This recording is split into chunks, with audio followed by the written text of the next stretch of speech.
नहीं आएगा, मैं जो बोलूंगी वो आएगा वीडियो में, वो एक्शन को काट दिया जा रहा है। क्योंकि उनके है ना, तुम लोग तो मेरे हो, मेरी आवाज तो तुम पहुंचा सकते हो, और जैसे मैं कह रही कि ये चीज को काटना है तो तुम काट भी देते हो। तो ऐसे उन लोगों ने किया, जो मैं बोल रही हूँ वो तो आगे कर दिया, और जो उन लोगों ने किया उसको काट दिया। क्योंकि मेरा करने वाला वीडियो वाला कोई नहीं था। मैं क्यों गाली बक रही हूँ, क्यों क्या कर रही हूँ? गाली में आपको क्यों नहीं बक रही, किसी और को क्यों नहीं बक रही? हर एक कोई आ रहा है उससे प्रेम से क्यों बात कर रही हूँ? जब आप बिना फालतू, बिना जांच करे, बिना मेरे पे अत्याचार करोगे, मेरे को तकलीफ दोगे, ठीक है, मैं तुम्हारे एरिया में आई तो मुझे बिठा के प्रश्न का उत्तर भी तो पूछ सकते हो।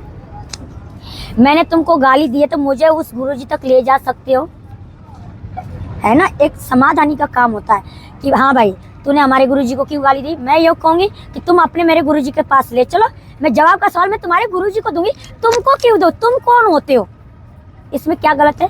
अरे इतनी जबान लड़ाई हमारे दाम पे, हमारे जगह पे आके, तेरा इतना ऑर्डर, और तू फिर वो कह रहे कि हम गुरुजी को माफी नहीं मांगेंगे। मैंने कि मुझे माफी मांगनी होगी तो मैं उनको प्रश्न का उत्तर का जवाब लूंगी, जब सबके सामने, तुम्हारे नहीं छोटे मोटे के सामने जो तुम वीडियो काट दो, मैं सबके सामने मेरी गलती होगी तो मैं माफी मांगूंगी, उनकी गलती होगी तो जगत के सामने माफी मांगनी पड़े, इसमें कोई घमंड नहीं। और फिर मुझसे नहीं, मेरी इन बच्चों से। क्या बोला, गलत बोला क्या? मैं यो ना करी कि इतने बड़े भगवान है, मैं उनसे यो ना करी, बहन से माफी नहीं मंगवाऊंगी। और बहन मानता है तो बहन की माफी मांगने से कोई पाप नहीं होता है, माँ एक बहन बेटी होती है। फिर भी मैं ये करी, बड़े संतों तो मत मांगो माफी, मैं मांगू, क्योंकि संतों से माफी मांगने संतोष होता है, जो संतोष में जीता है वो सबसे बड़ा भगवान होता है। मेरे गौतम बुद्ध ने यही बोला है, जो कोई भूला, शाम को भटका हुआ भूला सुबह आके माफी मांगे तो उसको, हमारी शर्म नहीं है, हम माफी मांगेंगे तो हमारी और भगवान देखेगा कि सच्चाई में क्या दम है। मेरी तो हर जगह पे सच्चाई है, और सच्चाई वाला आदमी झूठ के सामने भी माफी मांगे ना तो वो भगवान देखता है, फिर वो अपने मन में देखेगा कि भाई हम गलत है, पर हमने अपनी इज्जत बेइज्जती के कारण जगत के सामने हमने उसको माफी मांगा, फिर वो खुद एकांत में आए कि मुझसे माफी मांग, क्योंकि अपनी बेइज्जती बचाने के लिए जनता के सामने छोटा नहीं बनेगा। यो मैं आपको बताऊं, क्योंकि वो अपने आप गर्व करेंगे, पर वो उसके मन में जिंदगी भर रोता रहेगा कि यार मैंने एक सच्चा आदमी पे मैंने जगत के सामने माफी मंगवाई। ये सच्चा भगवान का भक्त होगा, बालाजी का, अपने माँ बाप का इकलौता पुत्र होगा, तो वो कभी जगत के सामने माफी मांग।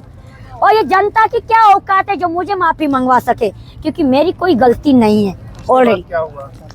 फिर मैं वहां गई, 300 लोगों की हाँ, शादी हुई, मैं वहां गई, फिर रात की बात हो गई, ये भी भैया मेरे को नहीं मिला रात के समय। फिर मेरी मोबाइल फोबाइल सब चोरी हो गई, मेरे पास कुछ नहीं था। तो एक वीडियो वाला आया, फिर लौट पाट के जहाँ मैं रह रही थी ना, वहां से तो मुझे मार पीट के भगा दिया सबने, ना ही पुलिस सुना ना तो कोई। और भी वीडियो वाले आए थे मेरी वीडियो बनाने के लिए। अरे कुंभ के मेला की वो दीदी है जो बच्चा, सबने तो मेरे को देख लिया, मेरी वीडियो बना लिया। जिस समय पे मेरी मोबाइल चोरी हो गई और जब मेरा सामान चोरी हो गया, उस समय पे ना तो वीडियो वाला काम आया, ना ही तो कोई मेरे को बचाने वाला काम आया, ना ही तो यूं कहने वाला कि ये दीदी को हम जानते हैं।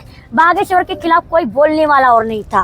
क्या मतलब वहां पे बागेश्वर के खिलाफ बोले, वीडियो वाले बनाने वाले सब पहुंच गए ना, प्रयागराज के भी पहुंच गए थे, और खिलाफ मेरी भी वीडियो बनाई गई थी कि ये वही लड़की जो प्रयागराज में बागेश्वर को गाली देती, यूं करे। मेरे को तो नहीं पता, मैंने सुनी ना, मैंने कौन सी गाली दी कि ना दी, मैंने क्या बोला है क्या नहीं, आज तक मैंने कोई वीडियो देखा ही नहीं है जो मुझे मालूम। पर बिना फालतू मतलब ये कह रहा है कि तूने यहाँ को गाली दे दिया, तूने वहाँ को गाली दे दिया, तूने शंकराचार्य को गाली दे दिया, तूने बागेश्वर को गाली दे दिया, तूने मोदी योगी को गाली दिया। भाई मैंने दे भी दिया तो एक तो मेरा आशीर्वाद है, मुझे नहीं पता गाली क्या बात की चीज की बोल रहे हैं। मैंने दे दिया तो मैं उनको कह रही ना कि मैं, हाँ तब फिर माता जी 300 लड़कियों की शादी हुई, हाँ, आप पहुँची थी? हाँ पहुंची थी। हाँ, उन 300 लड़कियों की शादी हुई, इसमें आप पहुंची हाँ, थी? पहुंची थी। आपके साथ क्या हुआ? फिर मैं वहाँ पे सुबह, रात तो हो गई लड़ाई झगड़ा करते करते, सुबह की फिर उनकी शादी का मंडप था, तो शादी के मंडप में मैं वहां जाके बैठ गया आसन लगा के उसी पंडाल में। फिर ये भैया कैसे करके लंगड़ते लंगड़ते आगे ले जाके मुझे बिठा दिया। आगे बिठाने के कारण वहां के लोगों ने देख लिया वीडियो पे, अरे ये तो वही बंदर वाली, बंदर ही कहने रहे, अरे वही लड़की है जो बंदर वाली जो गुरुजी को गाली दे रही, इसको हटाओ यार, मत बैठन दो, ये लड़की यार दिखनी नहीं चाहिए, ऐसे ही बोला डायरेक्टली, ये लड़की यार नजर नहीं आनी चाहिए, इसको चेक कैसे करके हटा दो। तो भाई फिर वहां से प्रशासन के सामने तो मुझे हटना ही पड़ेगा ना। और लोगों को तो नहीं कहा, मेरे को ही बोला। तो कोई मेरे से कोई दुश्मनी रही हो तो कोई, मैंने जो ना बागेश्वर भैया आ जाएंगे तो तुरंत मैं ऊपर चढ़ जाऊंगी, आशीर्वाद भी दूंगी।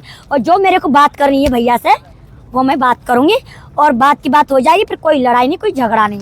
इसी बात के लिए मैं गई थी। तो भाई वहाँ के लोगों ने फिर मैं वहाँ मंडप में से बाहर भगा दिया। ठीक है, मैं कोई बात नहीं, चौड़े में जाके बैठ जाऊंगी, कभी तो नजर पड़ेगी। भाई इतना यूट्यूब चल रहा है तो मेरे बच्चा और मैंने दिखी होगी। और मैं इतना नारा भी लगाया मुझे बागेश्वर धाम से मिलना है, मुझे सरकार। तो यूँ बोला कि तुम लोगों ने जो गुरुजी को गाली दी है, तुमसे गुरुजी नहीं मिलेगा और ना ही मिलने देंगे, क्योंकि पागल थोड़ी जो पागल उनसे मिलेगा।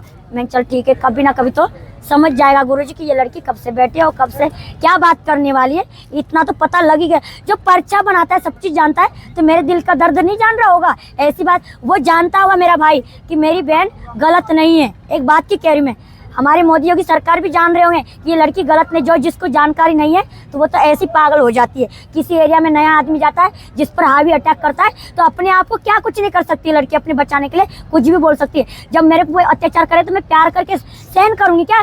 कभी नहीं। किसी का ना मोदी का ना तो बागेश्वर का किसी का नहीं खा रही जो मैं गुलाम बनूंगी। संत कभी किसी का गुलाम नहीं होता है।